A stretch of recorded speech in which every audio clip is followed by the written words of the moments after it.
अस्सलामुअलैकुम। मोहम्मद अजहर सिद्दीक अपने programme mess views के साथ हाजिर खिदमत है। बहुत सी कन्फ्यूजन क्रिएट हुई है यहाँ पर। आसिम सलीम बाजवा साहब की अपॉइंटमेंट बतौर chief chairman C pack authority, Munir Ahmad काकड़ साहब पाकिस्तान बार काउंसिल के मेंबर जिन्होंने जस्टिस काजी फाजीसा का केस में भी फ्रीक थे, यानी पटिशन दायर की थी उनके ख़िलाफ़ रेफरेंस के कॉन्टेक्स्ट में, और बलूचिस्तान हाई कोर्ट में उन्होंने उनकी अपॉइंटमेंट चैलेंज कर दी। इस पर हमारे कई दोस्तों ने प्रोग्राम किए और नुक्ता नज़र बड़ा अजीब सा बयान किया है कि ये चूँकि जस्टिस काजी फाजिसा के अगेंस्ट काम चल रहे हैं तो इसलिए शायद रिएक्शन के तौर पर है। मैं तो हैरान हूँ इस तरह की इम्प्रेशन या ऐसी बातें क्यों होनी चाहिए। मैं अभी तफसीली बात नहीं कर रहा, इसमें मैंने एक अलहदा प्रोग्राम डिटेल में करना है। दूसरा, इसी तरह की कन्फ्यूजन क्रिएट की जा रही है कि हुदैबिया केस के कॉन्टेक्स्ट में अगर वो केस खुलेगा तो उसके रेप्रिकेशंस बढ़े हैं। पता नहीं परेशानी किस बात की है, रेप्रिकेशन या नुकसान क्या है। हुदैबिया की जजमेंट के मुख्तलिफ पैरास का वो भी मैंने आपके सामने आज जिक्र करना है।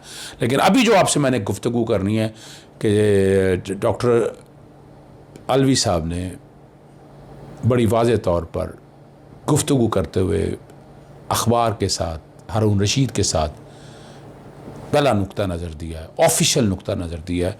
वो क्या ऑफिशियल नुक्ता नज़र है, वो जैसा अखबार में है मैं उसी तरह पढ़ना चाहूँगा। इंडिपेंडेंट उर्दू का जस्टिस ईसा खिलाफ रेफरेंस के अलावा रास्ता नहीं था। पाकिस्तान के सदर डॉक्टर आरिफ अलवी ने सुप्रीम कोर्ट के जज काजी फायज़ ईसा के ख़िलाफ़ सदारती सुप्रीम जुडिशल काउंसिल भेजे जाने के लिए के अपने फ़ैसले का दिफा करते हुए कहा कि उनके पास इसके सिवा कोई दूसरा आईनी रास्ता नहीं था।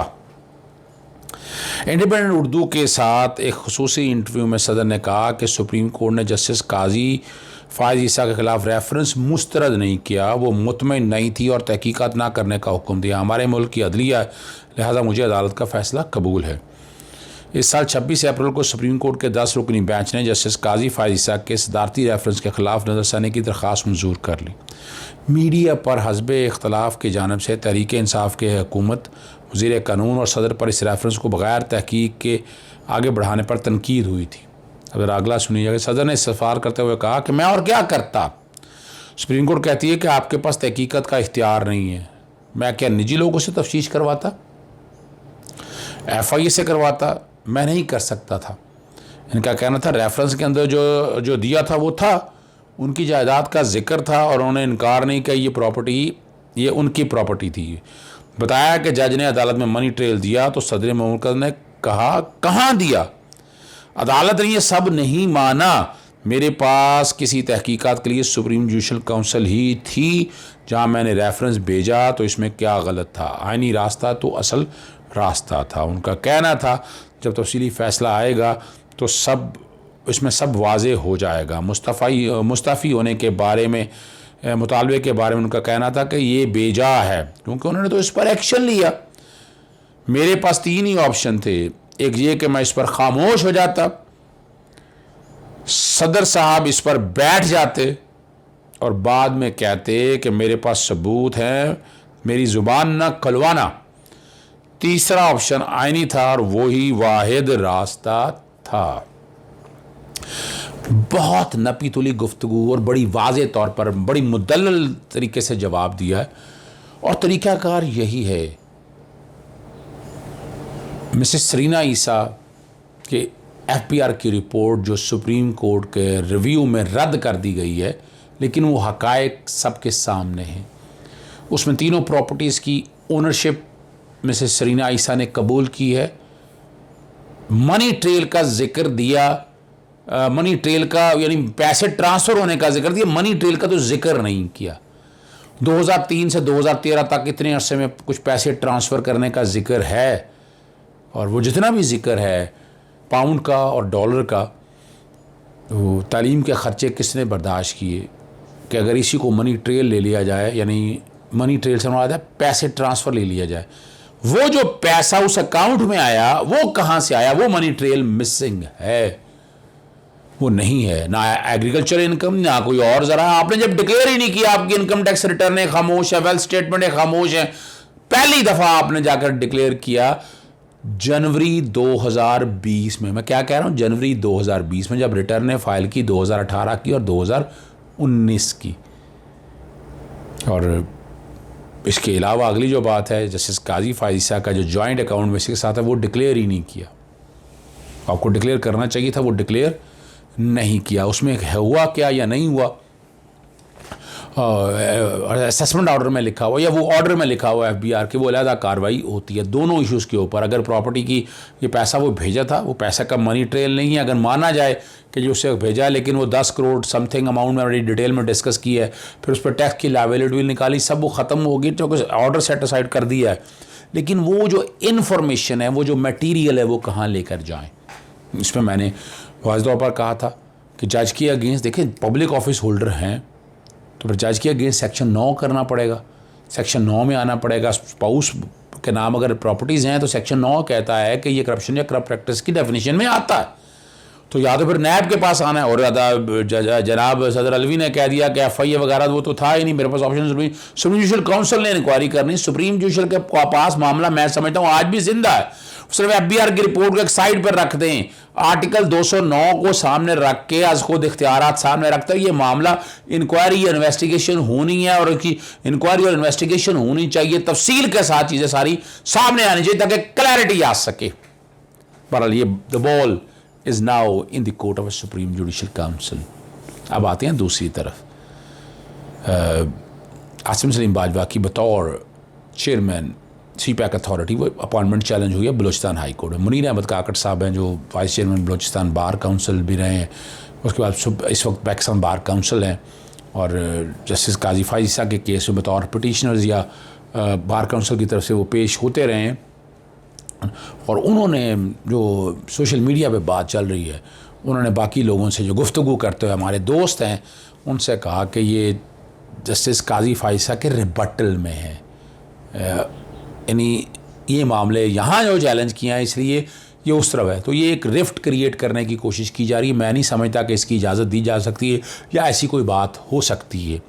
साथ ही हुदैबिया के वही टीम जो हमारे दोस्तों की है, वो हुदैबिया की जजमेंट को, हुदैबिया के केस को डिफेंड भी करती है। मेरी समझ से बाहर है क्यों डिफेंड कर रहे हैं। करप्शन और करप्ट प्रैक्टिसेस का मामला है, इंक्वायरी या इन्वेस्टिगेशन होती है, उसमें दिक्कत क्या है, परेशानी किस बात की है, उसके होने दे। अगर सच है सच और झूठ है झूठ, सारा कुछ सामने आ जाएगा। और उसमें जिस पैरे का वो जिक्र कर रहे हैं वो मैं चाहूँगा आपके साथ वो पैरा मैं ख़ास तौर पर पढ़ दूँ। पैरा 32 का हुदैबिया का जिक्र करते हैं, जिसमें कहा जा रहा है कि जर्नैलों के ख़िलाफ़, बाकी गवर्नमेंट के ख़िलाफ़, सब के ख़िलाफ़ कोई तहकीकात होनी है। नैब की तहकीकात करप्शन और करप्ट प्रैक्टिसेस से होती है, और जिन्होंने बाहर भेजा उसका क्या ताल्लुक है नैब के साथ। मैं क्लैरिटी के साथ बता दूं ना, वो एक एग्रीमेंट हुआ, फेडरल गवर्नमेंट ने किया, वफाक ने किया, और वो गलत था, वाइड था, जो कोई भी था, उस एग्रीमेंट के तहत वो बाहर गए। ये तो रिकॉर्ड की बातें हैं। और वो जो सारी बातें भी अगर कही हैं, वो सारा इश्यूज भी अगर सारा लिया जाए, वो बाहर जब गए थे तो त्यारा साजिश केस और वो सारी चीज़ों के सामने, आपके सामने चीज़ें रिकॉर्ड पे मौजूद है। वो नैब के केस की वजह से नहीं गए थे। नैब का केस तो सेनेट एडजर्न हो गया था, ये इसी जजमेंट में लिखा हुआ है, बड़ा वाज़ेह लिखा हुआ है। और यहाँ जिस पैरे का वो जिक्र करते हैं, अदालत कहती है सच अ डॉक्यूमेंट एग्जीक्यूटेड विच इनका, यहाँ से इसकी बजाय ये पढ़ दें, यहाँ पढ़ दें, in any event the state and those who have the physical custody of an accused are responsible to produce him in court and can not exile him, कि बाहर नहीं भेज सकते थे। इट इज़ ऑफेंस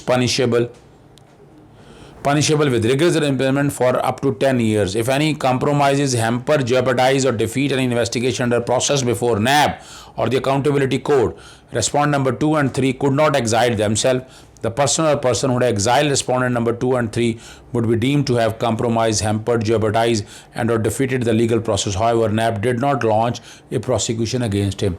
इसको हम कहते हैं obitus dicta, स्टेट डिसाइसिस। जाते जाते सारे रात जाते जाते ऐसे ही चुटकी नहीं ना काट दें, चुटकी काट दें उसको, या सारे रात जाते जाते ऐसी कोई बात कर दें, उसके ना सर हो ना पाँव हो ना ऐसी कोई बात हो। ऑबिटर डिक्टा बुनियादी तौर पर ये इस कॉन्टेक्स्ट में है कि होना चाहिए था, यानी इन्वेस्टिगेशन और इंक्वायरी के कॉन्टेक्स्ट में अगर चीज़ें ली जाएँ तो वो तो मामला रेफरेंस में चल रहा था। और इस जो सुप्रीम कोर्ट ने ये कहा है ऑबिटर डिक्टा से कोई ताल्लुक़ नहीं है और नैब के कानून के तहत ये कोई जुर्म भी नहीं है। ये मैं बड़ा वाज़ेह तौर पर आपसे बात कर रहा हूँ। जो कोई बात होनी थी, अब तो परेशानी इस बात से है, वो डराया जा रहा है, ये ना डराया जा रहा है बैक पे जाओ, डरने की क्या बात है इसमें? इंक्वायरी और इन्वेस्टिगेशन होने चाहिए, हकायक सामने आने चाहिए। जो जुल्म किया, जो करप्ट प्रैक्टिस, जो मनी लॉन्ड्रिंग की जिस किसी ने भी की, how high so ever it is, जो जज हो, जनरल हो या सदर पाकिस्तान हो, कोई भी हो, वो बरा नहीं होना चाहिए। तो इसलिए जस्टिस काजी फाइज और हुदैबिया को इकट्ठा मिलाने की क्या ज़रूरत है? लेकिन यहाँ जो बातें हो रही हैं, जो प्रोग्राम किए जा रहे हैं, वो तो इसी तरफ लेके जा रहे हैं। लेकिन हुदैबिया के केस को सामने रखते हुए मैं बड़ा क्लियर हूँ, मैं बड़ा वाज़ेह हूँ। मैंने इसलिए इसकी जुडिशल इंक्वायरी का मुतालबा किया था कि इकनॉमिक रिफॉर्म एक्ट कैसे आया और क्या वजूहत बनी, किस किस लोगों ने फ़ायदा लिया, किन किन लोगों ने लूट मार की, इसहाक डार ने क्या किया, नवाज शरीफ ने क्या किया और सियासतदानों ने क्या कुछ किया।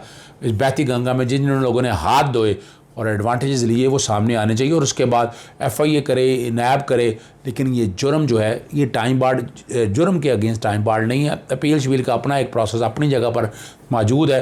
लेकिन एक और बात मैंने क्लियर की थी, फिर मैं दोहराता चलूँ, अभी तक हुकूमत वक्त पता नहीं जागी क्यों नहीं है। इसहाक डार जो है, उसके अगेंस्ट तो आज भी ये मामला पेंडिंग पड़ा हुआ है। वो रेफरेंस तो खारिज हुआ है, नवाज शरीफ वगैरह के अगेंस्ट अगर क्वैश हुआ है तो इन लोगों के इसहाक डार के अगेंस्ट तो नहीं खत्म हुआ ना।